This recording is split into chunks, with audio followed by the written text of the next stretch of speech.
राजौरी में 2 नागरिकों की मौत पर बवाल, परिजनों ने में मातम, रो रो कर बुरा हाल। सुरक्षाकर्मी की फायरिंग में गई दोनों की जान, लोगों में जबरदस्त गुस्सा। मौत पर लोगों का हंगामा, प्रदर्शन, हालात काबू करने में जुटे सुरक्षा बल। नाराज लोगों ने राजौरी जम्मू हाईवे को ब्लॉक किया, यातायात बाधित। 2 लोगों की मौत पर आर्मी का बयान, कैंप के पास दिखी थी संदिग्ध गतिविधियां, तभी सेना ने की फायरिंग। पठान पर जारी विवाद के बीच कोलकाता इंटरनेशनल फिल्म फेस्टिवल में पहुंचे शाहरुख खान, विरोधियों को दिया संदेश।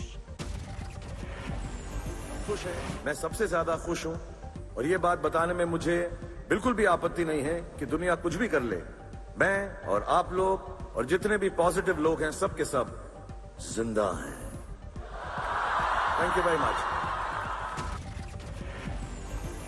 शाहरुख को मिला अमिताभ बच्चन का साथ, अभिव्यक्ति की आजादी को लेकर कहा, नागरिकों की स्वतंत्रता पर आज भी सवाल। But even now, ladies and gentlemen, and I'm sure my colleagues on stage will agree, questions are being raised on civil liberties and freedom of expression. Since those early times, there have been many changes in cinema content. Film festival के दौरान अमिताभ बच्चन बोले, दर्शकों को हल्के में नहीं ले सकते।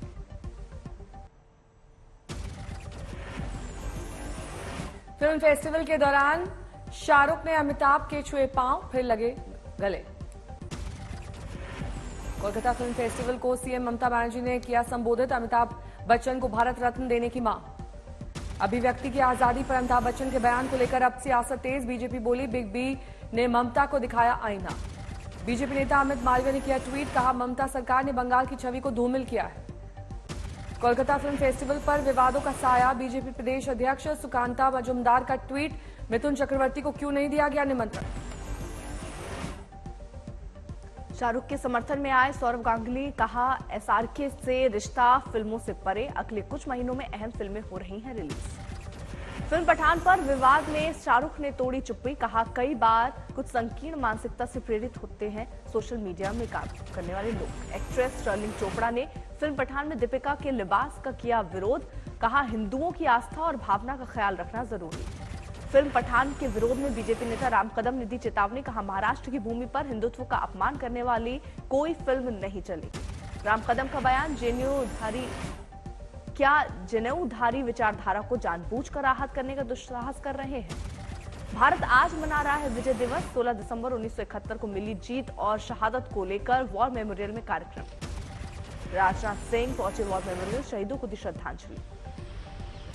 जम्मू में बलिदान स्तंभ पर भी विजय दिवस का आयोजन, सेना अधिकारियों ने शहादत को किया नमन। कोलकाता में विजय स्मारक पर भी कार्यक्रम का आयोजन, आज ही के दिन 1971 में पाकिस्तान पर मिली थी फतेह, पाक सेना के 93,000 जवानों ने किया था समर्पण। पश्चिम बंगाल में भारतीय सेना की पूर्वी कमान ने भी मनाया विजय दिवस, 51 साल हुए पूरे। यूएन में आतंकवाद पर जमकर बरसे विदेश मंत्री एस जयशंकर, कहा हम फिर से 26/11 नहीं होने दे सकते। विदेश मंत्री एस जयशंकर ने जताई आशंका, आतंकवाद का समकालीन उपकेंद्र बहुत हद तक दक्षिण एशिया में है सक्रिय। जयशंकर ने कहा आतंकवाद का खतरा वास्तव में और गंभीर हो गया है, हमने अलकायदा, दाएश, बोको हराम और अल शबाब जैसे उनके सहयोगियों को विस्तार से देखा है। जयशंकर ने दुनिया को किया आगाह, कहा आतंकवाद अंतर्राष्ट्रीय शांति और सुरक्षा के लिए है बड़ा खतरा, ये कोई सीमा, राष्ट्रीयता या नस्ल से नहीं जुड़ा हुआ है। यूएन में चीन पर विदेश मंत्री एस जयशंकर का सख्त रुख, जैश ए मोहम्मद और मसूद अजहर जैसे आतंकवादियों को वैश्विक आतंकी घोषित करने की राह में रोड़ा अटकाता दिख रहा है चीन। मुंबई में कार्यक्रम के दौरान अरुणाचल के सीएम का बड़ा बयान, कहा यह 1962 का भारत नहीं, मोदी जी का जमाना है। सीएम पेमा खांडू ने कहा कि कांग्रेस शासन के दौरान वांगसे में केवल 1 सैन्य अफसर और 60 से 70 जवान ही थे तैनात। सीएम खांडू के मुताबिक मोदी सरकार के आने के बाद यांगसे में अब तैनात कर दी गई है 1000 सैनिकों की पूरी बटालियन, कर्नल के अधीन है ये सभी सैनिक। पूर्वोत्तर में चीन सीमा के करीब भारतीय वायुसेना के युद्धाभ्यास का दूसरा दिन, वायु सैनिक फाइटर प्लेन से दिखा रहे हैं जाबाजी। भारतीय वायुसेना के मुताबिक पहले से तय था युद्धाभ्यास का वक्त, इसका तवांग की घटना से कोई लेना देना नहीं। स्वाति मालीवाल ने महिला सुरक्षा को लेकर जताई चिंता, लोकसभा स्पीकर और राज्यसभा चेयरमैन को लिखी चिट्ठी। स्वाति मालीवाल ने कहा निर्भया कांड की 10वीं बरसी पर संसद में महिला सुरक्षा पर हो चर्चा।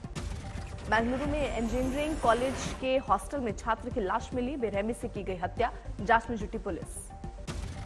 मध्य प्रदेश के सीहोर में भीषण सड़क हादसा, इंदौर भोपाल हाईवे पर चार्टर्ड बस पलटी, 10 से ज्यादा लोग जख्मी। नालगोंडा में नेशनल हाईवे 65 पर सड़क हादसा, 2 लोगों की मौत। राहुल गांधी की भारत जोड़ो यात्रा के 100 दिन पूरे, आज यात्रा से जुड़ेंगे हिमाचल के सीएम और हिमाचल कांग्रेस के सभी विधायक। आज मीरा हाईकोर्ट से भारत जोड़ो यात्रा की शुरुआत, जयपुर में शाम 4 बजे प्रेस कॉन्फ्रेंस करेंगे राहुल गांधी। राजस्थान में राहुल की यात्रा के दौरान साथ में चलते नजर आए सीएम अशोक गहलोत और पूर्व डिप्टी सीएम सचिन पायलट। राजस्थान में भारत जोड़ो यात्रा से जुड़े कई खिलाड़ी, मुक्केबाजी चैंपियन आनंद स्वीटी बोहरा और कबड्डी चैंपियन दीपक हुड्डा शामिल। दौसा जिले के डिडवाना कस्बे में भारत जोड़ो यात्रा से जुड़े कांग्रेस नेता वेणुगोपाल राहुल के साथ की पदयात्रा। बिहार के छपरा में जहरीली शराब से मौत का आंकड़ा 53 तक पहुंचा। बिहार में जहरीली शराब में नया खुलासा, थाने से चोरी गई स्पिरिट से कहर बरपाने का आरोप।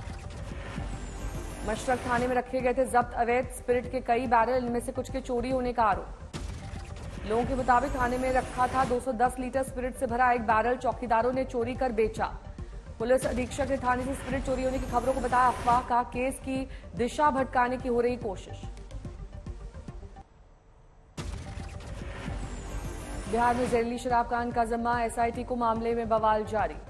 जहरीली शराब कांड को लेकर बिहार विधानसभा में हंगामा, परिसर के बाहर और अंदर विपक्ष ने किया विरोध प्रदर्शन। छपरा में हुई मौत पर सीएम नीतीश का बेतुका बयान, कहा जो जहरीली शराब पिएगा वो मरेगा ही। नीतीश ने बीजेपी शासित राज्यों पर उठाए सवाल, पूछा क्या उनके राज्यों में जहरीली शराब से नहीं होती है मौत। बिहार बीजेपी अध्यक्ष संजय जायसवाल ने नीतीश पर साधा निशाना, कहा मानसिक संतुलन खो चुके हैं सीएम।